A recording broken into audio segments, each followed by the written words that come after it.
dis informele lekker by mekaar kom. So ek gaan sommer informeel praat.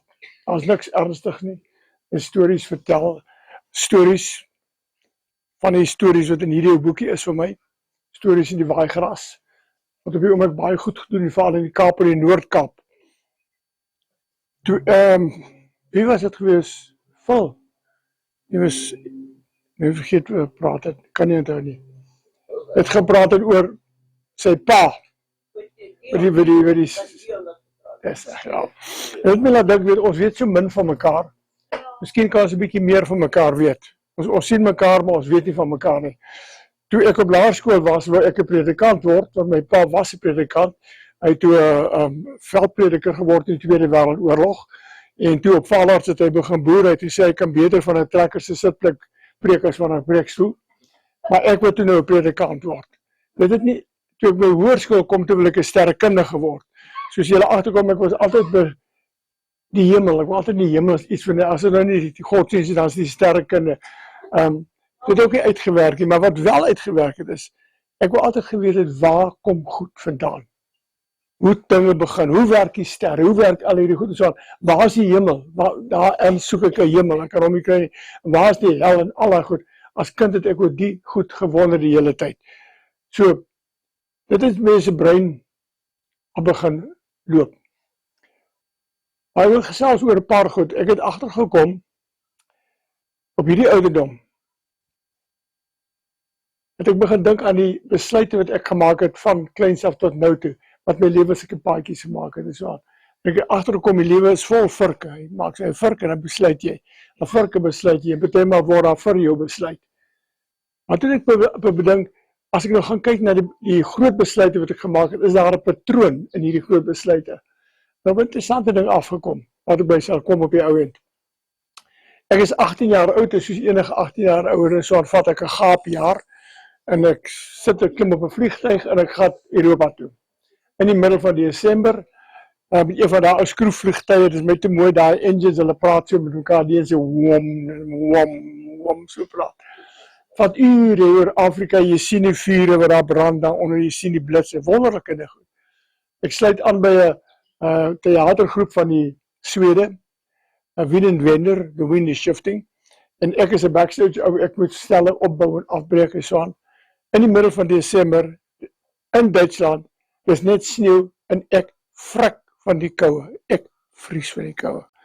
Wat weet ek van koue af? Ek kom in die Noord-Kaap, ek het 'n tas, ek het 3 corduroy broeke en 1 netjiese broek, en ek het 3 hemde en 1 netjiese hemd, en 'n pyjamas en sulke handskoene en 'n mis, en so in 'n trui en 'n skaapvelbaadjie wat so omgekeerd is met die vel binnekant, die wol binnekant. Jy dink jy's warm. Ek dink warm. Ek gaan dood van die koue. Kyk, om in die sneeu te gaan toerisme voer is 'n baie lekker ding, om daar te gaan werk. So ek werk nou as backstage, met die stelle opstel. In Oom, die mense het in gastehuise gebly van vriende so aan. Ek in 'n gastehuis en ek in die solderkamertjie bo, en dis nog kouer as enige ander plek. En daai een bed, in die aand later kom jy terug, jy's vreeskoud. So groot bilsak, hoe te doen hy deesdae. En ek vat so lank duik op daai bed, jette, maar ek val my hele rug af. Toe oopmaak ek die anti-euse, so groot koperkan met warm water onder die diepte gesit. Man, dat ek daarin nie stikkend geval het, is 'n wonderwerk. Want die hele bed so nat gewees, daar is op die solder afgeloop, het ek daar is geval. Lang storie kort te maak, toe die theaterstuk tot einde loop. Sy naam is Gunnar, hy is 'n husky, hy kom van langs aan. Baie vriendelike hond. Gunnar, ons praat nou. Toe dooi vriende van my na Londen. En toe gaan ek nou so, en toe ons almal vertrek in 'n opbreng so aan, daar koop jy mos nou. Party mense het mooi leerbaadjies gekoop en juwele en mooi klere en so aan. En wat gaan koop jy aan hom? Ek gaan koop vir ons hierdie bandopnemer. 'n Groenik bandopnemer. Die ding is so swaar, ek kan mouskaas optel. Met hom is ek nou Londen toe. Bietjie rondkyk in Londen, is 'n baie lekker plek. 28 Januarie, ek gaan terug Suid-Afrika toe. Nou, hoe kry ek hierdie affære in Suid-Afrika? Maar ek het nie net een manier. Ek pak my tas uit en ek sit hom binne in die tas. En pak al die vuil klere om hom, en toe is daar nou klomp klere oor. Al wat ek kon doen is om daai klere aan my lyf te sit. So, ek trek eers my pyjamas aan, en toe trek ek 2 broeke aan, daai corduroys, en ek trek 2 hemde aan, en ek trek 'n trui aan, en ek trek die skaapvelbaadjie aan, en die mis is so aan. Maar ek lyk soos 'n Michelin man, jy weet, jy loop so. Maar die gaan saam huis toe, in die middel van my tas, en toe ek so uitstap, by Balkie Square nummer 45, hy huis is maar so op die straat, hy was nie tuine nie. Toe kom daar 'n babbie aangestap, my verragtig, jy weet, met swart klere hierdie helmet met die kroon bo en die puntjies so aan en so aan. Top of the morning, sir, he said. Ek sê, ja, how do you do? No, fine, son, I see that you are traveling. Ek sê, ja. And your destination? Ek sê, Joburg, the city of gold. Wonderful. Must go there, son. There must be so much gold there. And fantastic, son. Ek sê, al goud, ek sien die son op. En, hy tik so met daai knipper vir hom so op my tas en sê, may I ask you to open your suitcase, if you don't mind? Maar kom open, hierdie skilpad staan so in sy glorie met die klere so om hom gepak. Hy kyk die ding so, kyk so af, hy tik so, Grundig, TR14, excellent choice, excellent, German excellent, best thing you could have bought. Enjoy your trip, daar loop hy weg, fluit. Ek is op die moltrein, ek is op die vliegtuig, weer een van die wow vliegtuig. Nou nie weet ek is so. Hoeveel jaar is dit nou? Dit was in 1961. 61, Desember 61. Dus Desember 61, Desember, let wel. Ek land op Jan Smits op die 28 Desember. En die sweet stroom my af. Ek sweet so ver ek loop as ek 'n plasse agter my skoene. Ek moet met 2 broeke en 2 hemde en 'n trui, maar ek kan nie uittrek nie. Hy gaan saam. Kry 'n trein af na Warrington en ek gooi dit van Warrington na Vaarad soos 40 km. Die laaste 5 km loop ek met my tas met die ding. Kom by die huis, daar is 'n briefie op van sê ons kampeer by Riverton. As jy hier is, kom sluit by ons aan, liefde ma. Geen selfone nie. Gooi hierdie klomp klere vir my af en duik poederkaal in die swembad in die plaasdam. Pak 'n bietjie meer klere in my tas. Loop weer 5 km op die teerpad. Gooi duim na Warrington. Gooi nog verder duim tot by Riverton. Toe ek daar kom by die kampeerterrein is almal in die Vaalrivier. Die hele familie. Ek daar wag. En ek sit hier die masjien vir my aan. En ongelukkig het sy bandjie nou daar gebreek, sy ander bandjie, ek moet nou vervang. Hierdie reel-to-reel affære van my. En ek start hom op, en ek draai sy volume vol oop, en ek skakel hom aan. Hy loop. Jet, ek sê, hy trek weg in daai kampeerterrein. Die tent te bewe sommer so.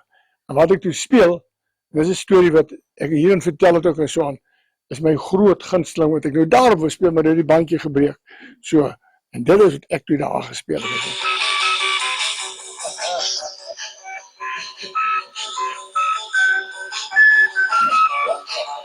Red River Rock.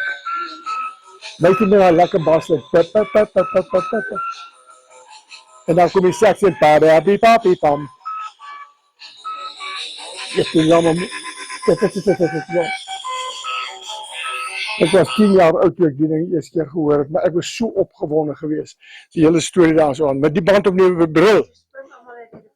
My pa kom terug, my pa storm my sê, sit up my gemors, dit is nie 'n sokkie julle, dit is nie julle Elmas so sit up. Wat voel ek het die brei hele ding van Duitsland af tot hier. En dis al wat ek kry vir my pa. Maar toe draai ek die bande om en ek speel aan die ander kant die Mormoonse tabernakelkoor in Jerusalem. Het my pa sê, "Hé, maar nou mooi." Nee, dis 'n oulike ding hierdie man is 'n mooi masjien, ons kan nogal baie doen met hom. Lank storie kort te maak, wat ek nie besef het nie, dit het my op 'n pad gesit ver in die toekoms in.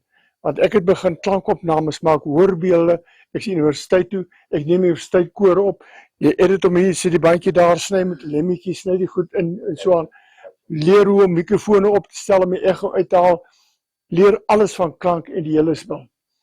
En dit was een van die beste besluite wat ek gemaak het, om daarin te koop. Nou is ek op die universiteit, Dit en hierdie Siemens 16 mm kamera wat my pa in die oorlog gebruik het. Baie oulike kamera, net die knoppie druk is nou opgewen. Maar my pa het in die Tweede Wêreldoorlog baie film geskiet op hom. En ek weet nie hoeveel troues ek met hom geskiet op Stellenbosch. 16 mil kan. 16 mil, nie 8 nie, 16 mil. Ek het 16 mil geskiet daardie tyd. Wat het jy gestudeer? Ek het eers BSc gestudeer en toe onderwysdiploma. Toe gaan ek skool in die Standaard 7 klas raas en toe vat ek kantoor toe gee ek hulle almal pak en toe klaar die onderwysers en toe sê ek nee, ek gaan nie onderwys gee nie. Toe gaan ek terug universiteit toe.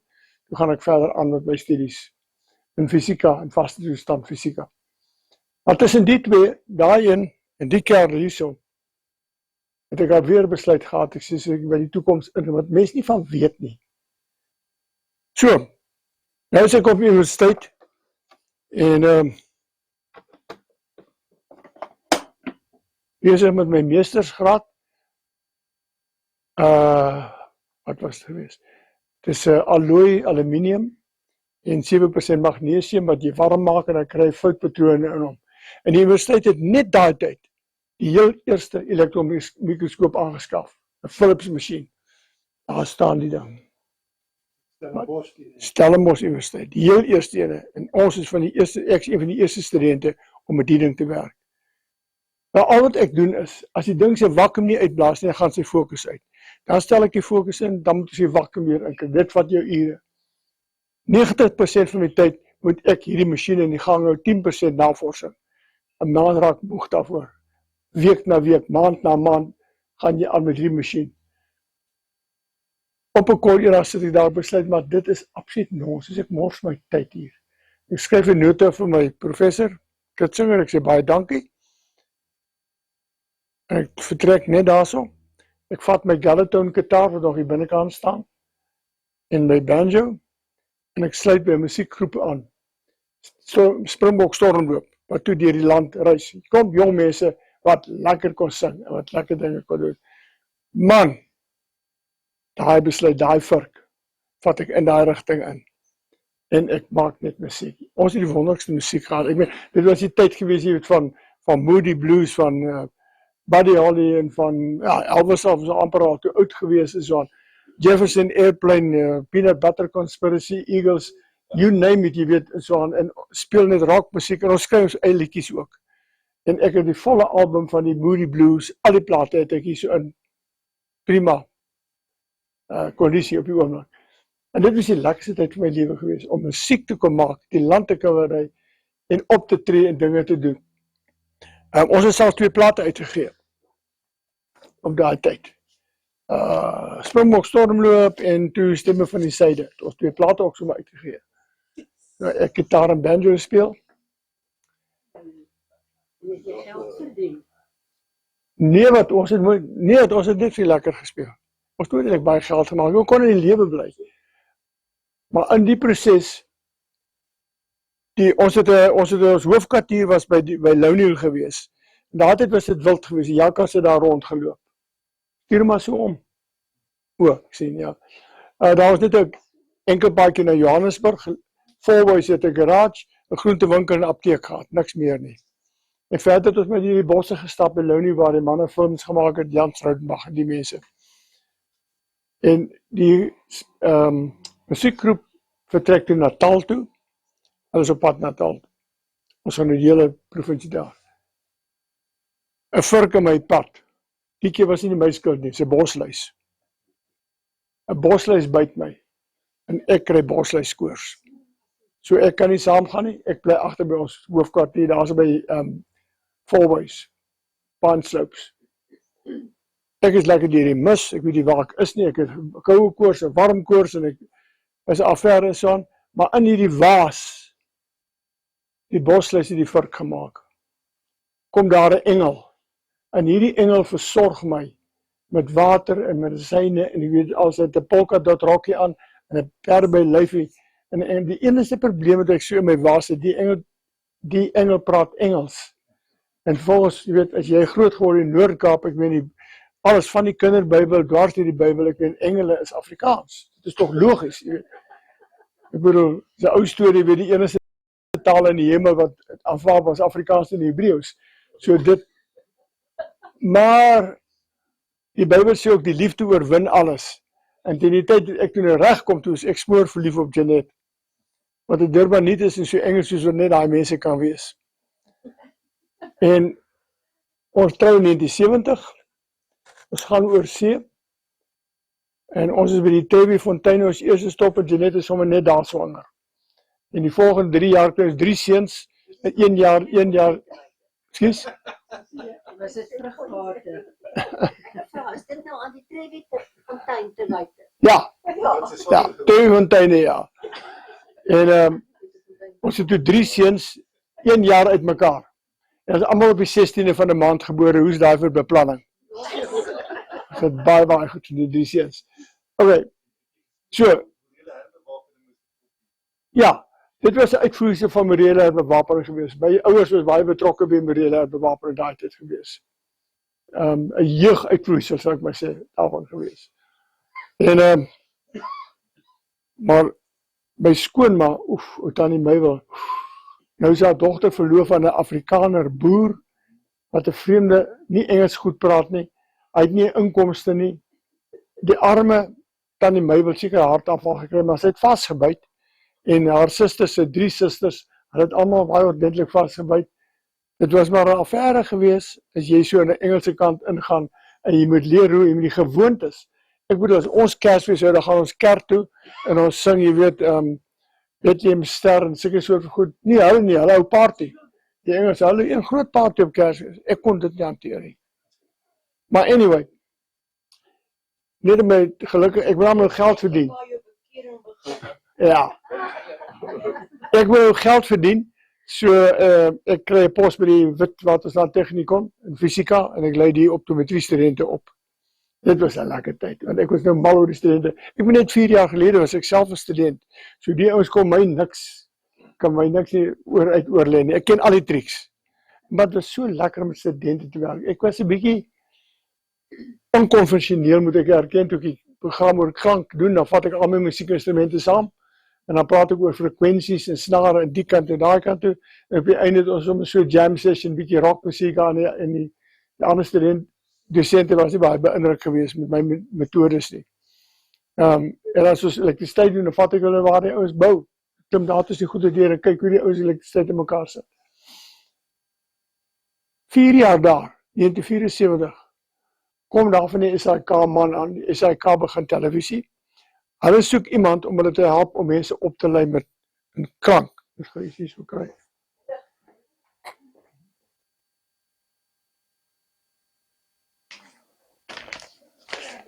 Lig, nie klank nie, lig.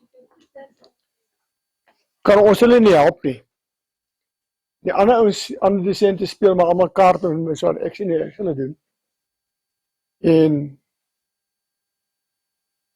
ek stroop die hele fisieke laboratorium se apparaat, kollimators en lense en kleurgoeders en so, ek pak dit alles in die bakkie en ek sit af na SAIK se klein opleidingsatelier.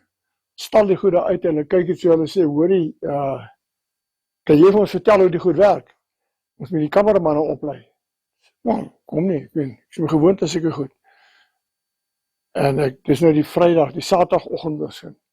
Saterdag het ek 'n swart pak met 'n geel das en ek het 'n teks geskryf, beeld en klank, ek weet niks van televisie af he. En ek bied vir hulle 'n lesing daaraan, toe ek daarmee klaar is, kon hulle almal graad gevang het. In fisika, in lig, in lense, in elke ding. Die een ding wat ek onthou is, dat agterkom 'n hele paar van die aspirant kameramanne was kleurblind, hulle het die jare toets glad nie geslaag nie. 'n paar ander probleme het ook met die kameramanne gehad. Maar toe ek klaar is, toe sê hulle, wil jy nie vir ons kom werk nie? Sê ek, as wat? Toe sê hulle, jy regisseer. Sê ek, wat doen regisseurs? Sê hulle, sê ek nou, oké, ek sal doen. Bedank by die Technikon, virk in die pad. Net daar. My salaris gaan presies halfte. Ek het R800 per maand verdien met Technikon en val na R400 as 'n opleidingsregisseur. En ja, het is natuurlijk wel geweest. En hier is die teks. wat ek het, wat televisie, en dit was 1974 oor lig. Net so dik ongelooflike ding wat ons sê, dit is die eerste teks wat ek toe moet doen, in die lig en so aan. Toe, ek slaag toe die kursus, en ek het geregisseer, en daai dag was wonderlik, jy kon enigiets doen. As jy 'n idee het, self doen het, vat het. Film het sommer die kas uitgehaal, ons werk op 16 mil film, en ek begin, want ek is wetenskaplik, ek begin met die brandlys, met Marinus Wynbeek wat het aanbied. Ek bied goed aan met partymal, mense nie altyd weet waarvan ek praat nie, ons het tot Einstein's relativiteitsteorie daarop gedoen. Ek het die program oor 'n duikboot, die modelbouers het my fantastiese ding gebou, omtrent so 2 meter lank, diep so 'n kus van glas gebou, wat is nou my dam, en 'n duikboot, 'n werkende duikboot gebou, wat ons kan laat sak, en dat ek kan opkom deur water, lug in te pomp en so voort. In die atelier, al die kameras staan daar rond, en nou Marinus bied aan, maar die modelbouers het een foutjie gemaak, dat het die hele glaskas, het hulle met gewone alkaline lym aan mekaar gesit. Alkaline lym is 'n waterbasis. En as jy lank het, begin die water hier onder so uitstroom. Die nate begin so 'n pad gee. En die water stroom uit en die water sak. En ek sê vir Marinus, praat, jy hou net aan praat. Later die ou se tuinslang sommer een kant ingestel om die watervlak op te hou. Maar die water stroom oor die ateljee. Die kameraman en hardloop assistent met die kabels, almal staan met kabels en so. Sy bang. Ons blaas die hele ateljee op en Marinus praat. Hy sop nat onder en hy praat. Ons het die duikboot storie goed gedoen, ons het reg gekom met hom. Dit is wat was wonderlike tyd daar te gewees. Ek sluit op die ouend by die dokumentêre program aan. Toe ek nou daarom weet ek 'n bietjie meer om programme te maak. En toe is ek lus om iets groot te doen. Ek wil nou 'n regtig groot ding doen. Julle sal onthou, dit was daar 'n reeks Civilization. Wie was die aanbieder nou weer gewees? Ek nie sy naam nou vergeet. Maar julle onthou die reeks Civilization. Dit is 'n fantastiese reeks gewees. Dis reg. In die 70er jare, ja. Civilization en Cosmos. Ek wil ook so iets maak. Ek wil sulke goed maak. En ek dink toe dan, wat kan ek doen wat interessant is? Dit is nou die laat 70s. Suid-Afrika begin 'n probleem optel met die grensoorloë en ek weet nie wat alles. En ek dacht, ek gaan 'n reeks maak oor watter aanpassings moet Suid-Afrika maak om die 21ste eeu suksesvol in te beweeg. Die reeks naam is Aanpassings. Verkoop die idee nogal in die SAIK. Gaan nie eers een keer om die wêreld om navorsing te doen oor al die lande en toe begin ons skiet. Vat ons 6 maande om die ding te skiet. 13 programme oor alles. Oor filosofie, oor rekenaars, basis van soms, het my navorsing daarvoor gedoen. Ek kry universiteitsmense om my te help met navorsing. Die een oor water. Ek nou nog weer gekyk. Baie interessant geweest. Daar het ek gesê dat die gemiddelde gebruik van wit mense van watergebruik is 7 maal die van swart mense. Dit sluit nou in landbou en plesier en alles ensovoorts. En as jy nou kyk na wat die verbruik is, as die swart mense opkom, het ons net genoeg waterbronne vir 60 miljoen mense, niks meer nie. Maar dit is nie die probleem nie, die probleem is vuil water in daai program. Ons gaan nie genoeg skoon water hê nie. Dit is 1984. Nou weer terugkyk, profeties was daai program gewees. Ek weet so nou kyk waar ons vandag sit. Nou die reeks het baie goed gedoen en ek meen ek het die wêreld vol gery, 'n goeie begroting. Toe voel ek kan ek nou iets waardevols doen. Die reeks naam is Aanpassings gewees. Die dokumentêre programme stop. Nou 'n plan maak. Sluit ek by 50-50 aan. En die ouens daar maak almal oor leeu's en olifante en wildtuine wat daar nie van 'n wald is, ou wildbewaarder, hy hou daarvan. Ek is nie lus daarvoor nie. Terug na my kinders daar, ek wil weet, waar kom goed vandaan? Hoe het goed gebeur? Waar kom het vandaan? So ek gaan terug in tyd oor die dinosaurus, ek begin sommer by die dinosaurus, en ek werk om vorentoe. En toe kry ek die idee, ek wil lus vir 'n groot program. laat ek weet, dis my die volgorde reg kry. Ek het by die town groot geword. En my eerste program wat ek gemaak het, wat ek aangebied het, was by die town. Ek hou mos van drama, toe het ons nou in 'n tonnel in daai myn, en het 'n groot klapper onder die grond begrawe, en ons die klapper afgesit, en al die vleermuise uit die myn het gehardloop, die kameraman en ek almal hardloop weg met die vleermuise, maar ek het 'n program. En daar het ek begin met argeologie, en paleontologie, en antropologie. Ek kon nie eens die woorde spel nie. Pieter Boumont sê vir my, luister, gaan nie eers universiteit toe voor jy met die goed wil probeer programme maak. Jy weet nie waarvan jy praat nie. Maar ek het vastgebyt. Met die argeologie het ek met ouens gekry soos Bruce Rubich, James Kitching, Ron Clark, en dan kom jy van die oorseese manne hiernatoe, mense soos Alan Thorne van Australië, en Milford Wolpoff van Duitsland, verskillende mense. So jy beweeg in 'n internasionale wêreld in van waar goed vandaan kom. En hoe meer ek luister, hoe meer, daartoe was daar 'n argument. Het die mense in Afrikaans staan soos wat Darwin gesê het, of was dit oral gelyktydig bestaan? Regional continuity. Mense soos Milford Wolpoff en Alan Thorne sê nee, het oral gelyk bestaan. Hoe meer ek luister, hoe meer ek kyk, en hoe meer ek bevriend geraak met iemand soos Philip Tobias, ons het baie goeie vriende geword. Hy het my gehelp met die genetika, met al daai soort van goed. Hy is al te oud gewees. Het ek begin dink, maar wag, ek dink die mense Suid-Afrika bestaan. So ek vat toe 'n rowwe ding. Kyk, daar het Donald Johansen kom, hy ontdek Lucy, daar in Ethiopië, en soos die vir julle weet seker dat daar was die liedjie Lucy and the Sky with Diamonds, was 'n groot hit gewees, so op die bandopnemertjies die ouens speel, toe die mense sommer Lucy. En Lucy was 3.2 miljoen jaar oud gewees. Dankseer waarop ek baie trots is, ek kom daar vanaf is 2.3 miljoen. Nou ons is so 'n miljoen jaar uit, maar ek voel die oorsprong van die mense is hier en ek vat 'n kans. Ek gaan 'n program maak. Die naam is Origins, the Southern Evidence. Nou het ek geld nodig, want die SAK begin nou moeilik raak, dit is nou in die vroeë 90's. Budget is soms 'n probleem. En ek lees dat Oppenheimer, stel baie belang in die argeologiese geskiedenis van Suid-Afrika.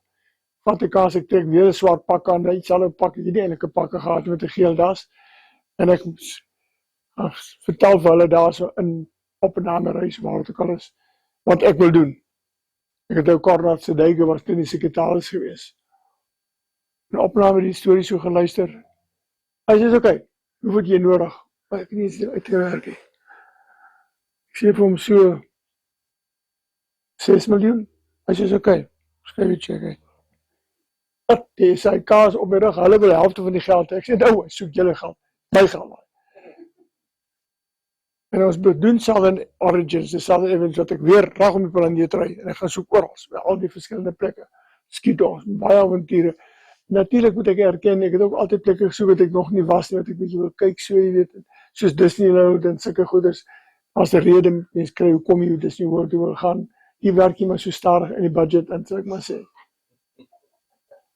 Ons doen Origins, the Southern Evidence. Die een wat Tobias eintlik. Nee, hy het nie meer aangebeur, dit was Tobias, children, Tobias people. Ja. Maar vir my was dit wonderlik, ons heel eerste skoot ons geskiet het, was in Darwin se huis in Engeland. In sy kantoor waar hy gewerk en sy boeke staan daar. Dit voel nogal iets, dit is waar geskiedenis is wat daar is.